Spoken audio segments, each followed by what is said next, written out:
movie The Woman King is about to come out, and when I seen the trailer for it, the first thing that I thought of was, hey, there are a lot of smart people in high places. There are a lot of powers that be that really are skilled in divide and conquer techniques. Now, I'm not judging the movie.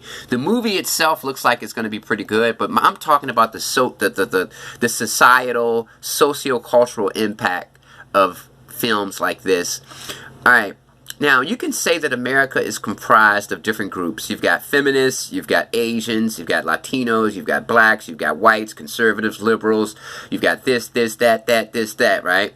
And every single group wants to be represented in the media and TV. You hear the Latinos say, hey, how come there aren't any Latino actors on this show or that show or in these commercials? How come there aren't any Asians in this show, that movie? Or how come there aren't any Asian anchors on this news network? How come there aren't any black people in this movie, this TV show? How come black people aren't being represented in this, and that? You know, they fight for representation in the media because everybody feels like, hey, TV shows and movies and commercials should represent America. So why isn't my particular group being represented like I want? And then also these groups feel like, hey, my group deserves all the opportunities. I'm a feminist, I'm a Latino, I'm a black, I'm a white, I'm a conservative, I'm a liberal. Why aren't the opportunities being given to me? So all of these different groups are fighting for me.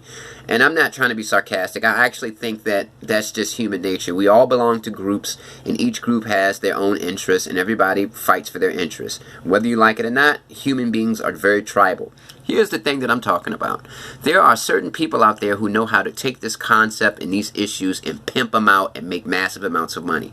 If you noticed, a couple of months ago or last year, around when COVID was really hardcore, the Asian community came out and said, we are being discriminated against. We are not being represented in movies. We are not being given the opportunity to show our talent, our directors, our actors. We need to be represented more in American society. So what happened? You started to see more Asians in commercials. Asians started winning all of these Academy Awards and stuff like that. All these Asian directors, that Korean movie won. And basically, the powers that be, the major corporations, started to give a lot of attention to Asians. Then it switched over to another group, then another group. Now the feminists, the women, are getting their time to shine. See, one thing about the powers that be is they don't have a particular team that they're fighting for. Their job is to divide and conquer. They're going to pimp all of us out equally. They're going to make us think, oh my God, look, they got a movie about women beating up men. Yeah, that's cool. That means that they care about women. They care about the fact that women are equal to men, or even better.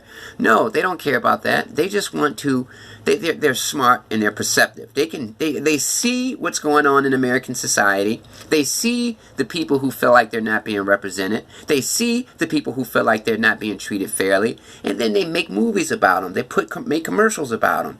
They become what they call inclusive, and they only do that to pimp you out. And then they go on to the next group, then on to the next group, then on to the next group. So I think it's mighty funny how Hollywood has such a perceptive ear to the people and the groups that feel disenfranchised. When the Asians say that they feel disenfranchised, what happens? They make movies about them. They have you notice that in all the commercials on TV, Asian people are in them. You notice that all the Asian directors are winning at the award shows. When the black people get upset, the black movies start to, you see more black people in movies. You see movies about slave rebellions. So these people who are behind the scenes are good at understanding who feels like they're not being treated fairly. Let's pretend to treat them fairly. Let's pretend to represent them in their interests just so that we can pimp them out. And that's the crux of American society. The powers that be, the elites, the true people who run corporate America do not care about black, white, yellow, green, feminist, conservative, liberal. They care about how do we pimp all of them out.